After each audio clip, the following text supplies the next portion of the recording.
I've had housewives from Oldham and Rochdale telling me I need to get educated about Tommy Robinson, and they recommended a couple of videos for me to watch, and then I'd understand that he's in essence a hero that's gone to prison for us so we can find out the truth from his documentary Silenced. And I'm like, oh, for fuck's sake. It's like, right, because you've taught me something there, haven't you? So it's like, hey, thanks for teaching me something. Hey, in return, I'll teach you something. This is a guy called Mohammed Shafiq. He was a prominent political activist and anti-Islamophobia campaigner from 2012. His activism somehow qualified for some kind of grants and handouts. He'd in essence set himself up as a one-man think tank called the Ramadan Foundation that was based in Rochdale. And this guy is an operator or a dirty tricks man for the Labour Party in Rochdale, a very, very clever political operator whose friends are the mostly now dead leading lights of the Labour Party in Rochdale of the time. He was a clever clogs who worked for the Labour Party, and his game was pointing to Islamophobia and saying, look, Islamophobia, look, oppression, look, victimhood. This guy is an Islamophobia race grifter, right? Now, he did something very out of character back in 2012 when he actually gave birth to a narrative that's facilitated an absolutely massive limited hangout that's made it so in 2025 we're still having exactly the same debate as we were then about the grooming gangs. Did you like that? This is a story from the BBC website, hence this is official truth, isn't it? 8th of May 2012. It's about this guy. Mohammed Shafiq said community elders were burying their heads with regards to the issue. Where have you heard this story before? Think about it as I read it to you. The conviction of 9 Asian men for grooming and abusing white girls has prompted strong split opinion on whether race is an issue in such cases. A Muslim community leader has said there is a problem of British Pakistani men thinking white girls are worthless and can be abused. And the Child Exploitation and Online Protection Centre, CEOP, said it was investigating why there may be a majority of Asians in these particular kinds of offence. So he makes it about all. He puts the label on it.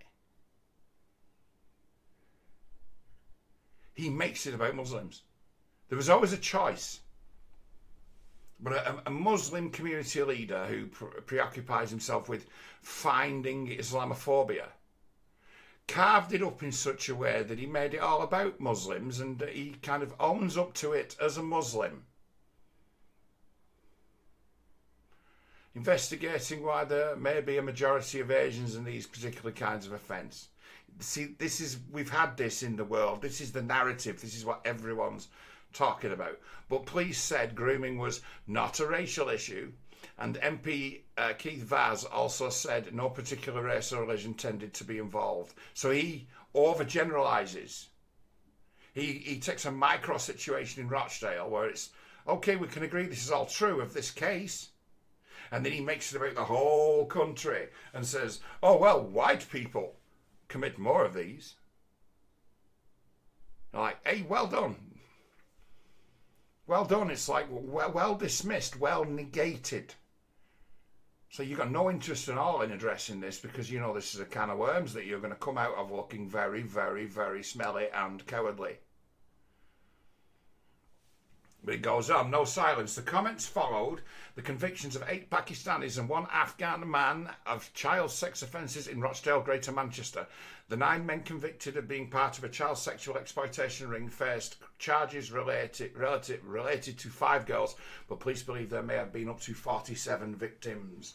Mohammed Shafiq Chief executive, you can get, when you're the only person there, you can give yourself any role you like, can't you? Any title. Mohammed Shafi, chief executive of the Ramadan Foundation, said grooming was a significant problem for the British Pakistani community. There is an overrepresentation of Asian men amongst recent convictions in the crimes of on-street grooming, and there should be no silence in addressing the issue of race in this, as this is central to the actions of these criminals. They think that white teenage girls are worthless and can be abused without a second thought. It is this sort of behaviour that is bringing shame on our community.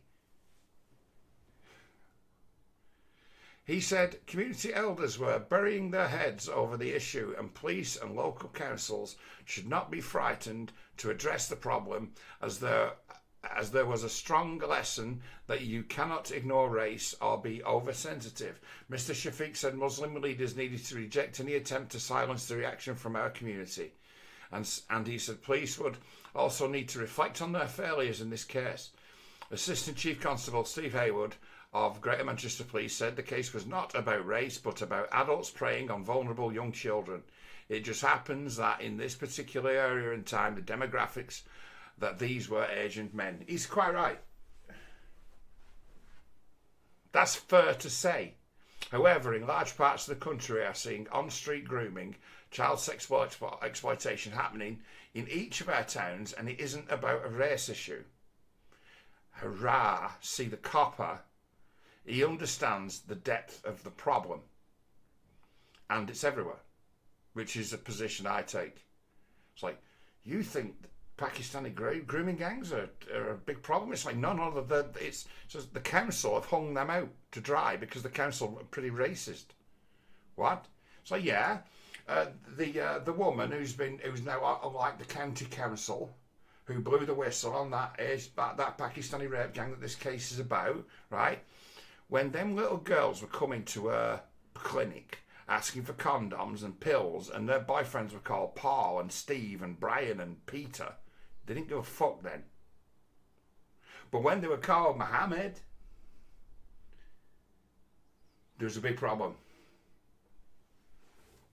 It points to an absolutely massive double standard. The whole thing is a limited hangout, completely engineered by political operatives of the Labour Party who work for the council.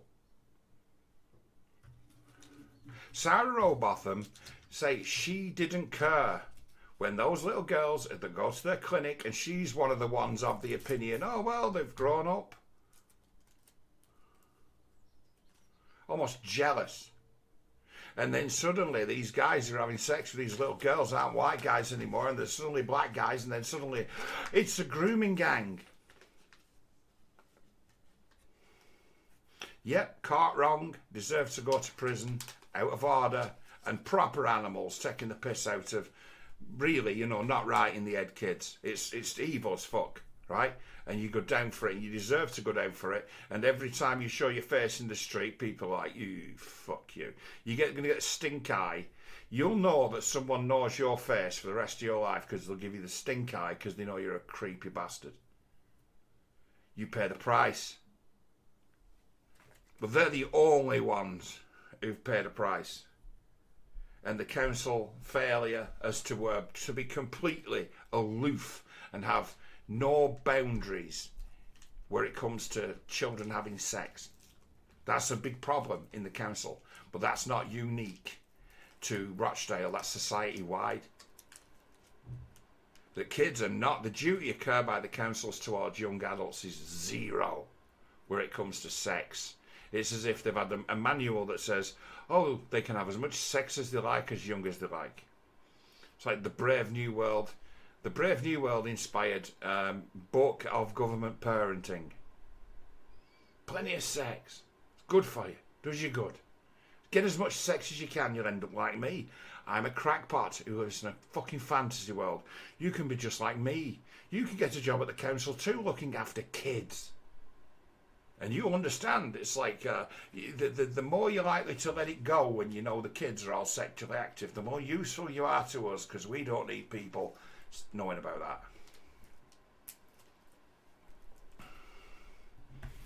It's like it's the quality of people who work there, as to where their understanding of you know, the wrong things for people to do to be able to get on right in life, and falling into the hands of sexual predators who mean to use you up and then throw you away.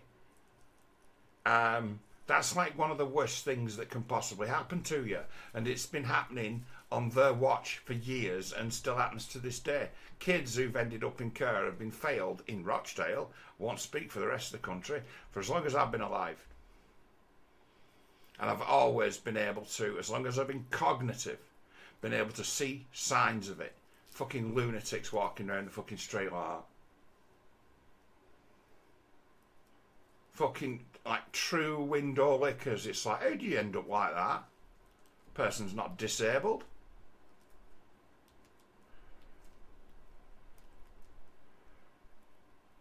So it's like you got it. There is the beginning of some talking, some sense, and then you've got this narrative coming from this political activist from Islamic political activist from Rochdale. And if you're looking at it in Rochdale as the localised, it's like, yeah, they're active, but plenty of other people are. Council blew the whistle on themselves when the guys doing it turned out to be Pakistanis. Not bothered at all when the guy was called Brian. And you're like... And then this grand narrative arrives.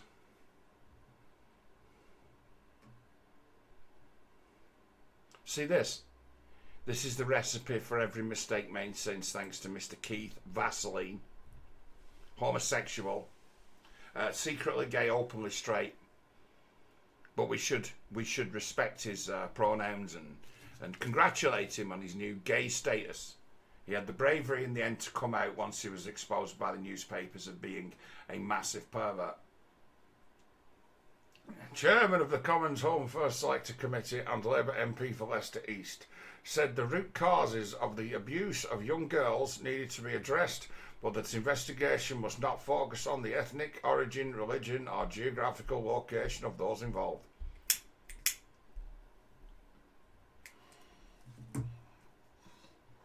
Well, you're missing the point completely when behind these new smoke screens Asian drugs gangs are going to be able for years to operate with impunity. Your refusal to scrape the surface of these particular cases as to try to expose something much more bigger and sinister don't exist. Oh no, we can't investigate, they're Pakistanis. Let's draw the line under the guys we've got and we'll kick it off into the past, and let's not hold anyone accountable or even for a minute entertain that this is much more widespread than this. Let's just put a lid on it. So this narrative is the lid. And this fella who's on the warpath for Islamophobia, well, hey presto, he's going to have a whirl full of it when clever boy Tommy Robinson comes along and becomes associated with these organisations, and they validate him and give him this narrative, which is an oversimplification and a useful smokescreen for the council, organised by political operatives to create some Islamophobia for these guys to move up the ladder of chaos. Well, it's like our friend Tommy and the movement around him absolutely delivered. Why wouldn't they? Now we've got a country full of Islamophobia, and then when Islamophobia is on the rise, those who've decided to etch themselves a career out of pointing to it and fighting it, suddenly have got more of it than they can handle.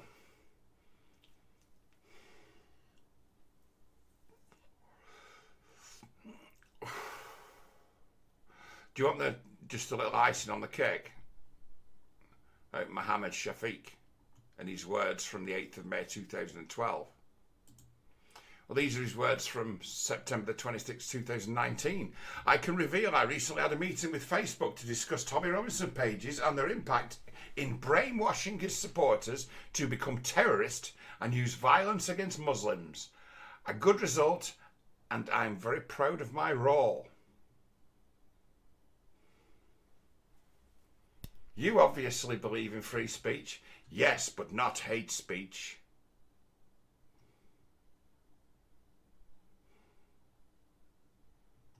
What a guy. Yet 7 years before, the author of the narrative. This guy and that other one, the Quillen Foundation, they came out later and made friends with Tommy Robinson. They were Muslim extremists as well. They saw a great benefit in a great upheaval in Islamophobic temperament to remain and put themselves in stronger positions of power by then being able to raise the spectre of right-wing extremism to the Muslim communities of the northwest of England to guarantee their vote forever using Tommy Robinson as the poster boy, who doesn't even realise he's being played, protected, enabled, and in areas where he doesn't know what's going on. People are talking about him on the doorsteps, talking to the Muslim folk and saying, well, you've got a choice of us or Tommy Robinson. Us or Reform, or us or the Tories and Tommy Robinson. Like, I think when I see this guy or his name ever comes up, I think of this guy as like a groomer, a genius pimp who managed to knock up Tommy Robinson with this narrative, understanding that the person who would benefit the most from it would be this guy and his ilk who seek power. And the more we can show Islamophobia, the more that we can try to build a kind of siege mentality. We can better fortify the votes we need to maintain a status quo, and this be the most convenient ever smokescreen for a couple of different groups of people. Asian drugs gangs, because we're refusing to investigate. And the other being, with Tommy Robinson coming along, other kinds of drugs gangs, because it's like the attention is away from looking outside your window for what the world is to, Pakistani criminal gangs. And all the while the drug supply keeps moving in, and the English gangs and the Irish gangs, no one's even thinking that they even exist. Everything gets to be talking about shipments coming in through Bradford, shipments coming in through Manchester, shipments coming in through Rochdale. So there's a great amount of people who benefit from this oversimplification, and then the standard response to it, which is this. This is the standard response. This is as far as anyone's willing to ever go. Mr. Vaz, Chairman of the Commons Home Affairs Select Committee and Labour MP for Leicester East, said the root causes of the abuse of young girls needed to be addressed, but that the investigation must not focus on the ethnic origin, religion or geographical location of those involved. There is no excuse for this kind of criminality, whoever is involved, but in it, but I don't think, I'm too far away from the screen, I do apologise. But whoever is involved in it, but I don't think it is a particular group of people. I don't think it's a particular race or religion. That's the thing. It's like he sets the stage for the water to be muddied forever, talking about numbers. In the areas as to where it's gone on, it's absolutely appropriate to investigate Asian gang activity. Absolutely. But to spread it out It's totally wrong to say that it is. Not in Rochdale, not in Oldham, not in Rotherham, not in Huddersfield, not in Bradford, not in Telford. It's not totally wrong to say that it is. Because you open up a Pandora's box as far as race relations is concerned, and I don't think that's necessarily what we want. Well, I'll tell you what, mate. Guys like this guy wanted it.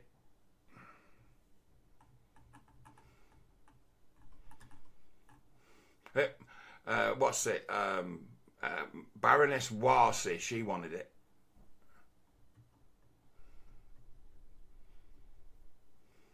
Let's create a market for ourselves. Let's create ourselves a ladder to power that'll have a corrupting influence on the way up. You know, really have a corrupting influence as to, oh no, we don't talk about that, do we? Your politicians suddenly become fucking very useful people to know.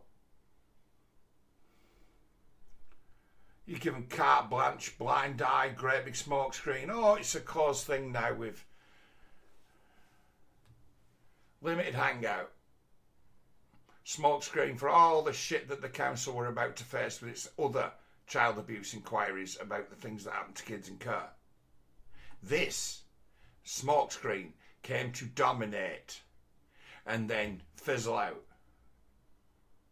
And no eyes, and if that wasn't a thing, if this story wasn't made big, because this is a manufactured story, so they could have arrested Paul and Steve and Peter and Bob who were screwing those girls before the Pakistani guys were, but they didn't. When it was suitable for them, nobody likes these guys. These are a set of cunts. Yeah, there's creeps. Yeah, let's do them. Nobody else.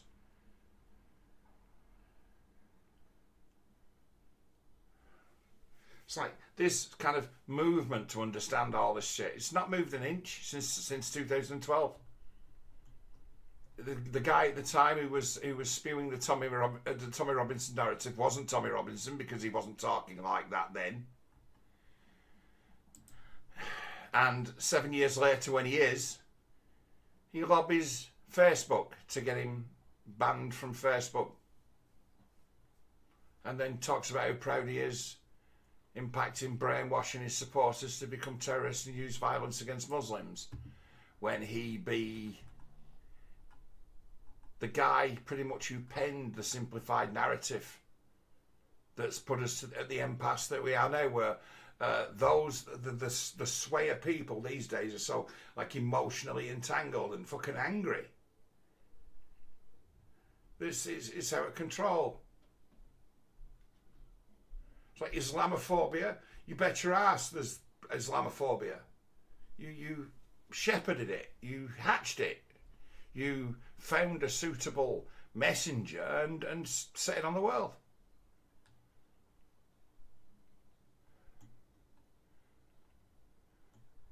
So I ain't got much time for Tommy. He's not moved on from, say, this narrative.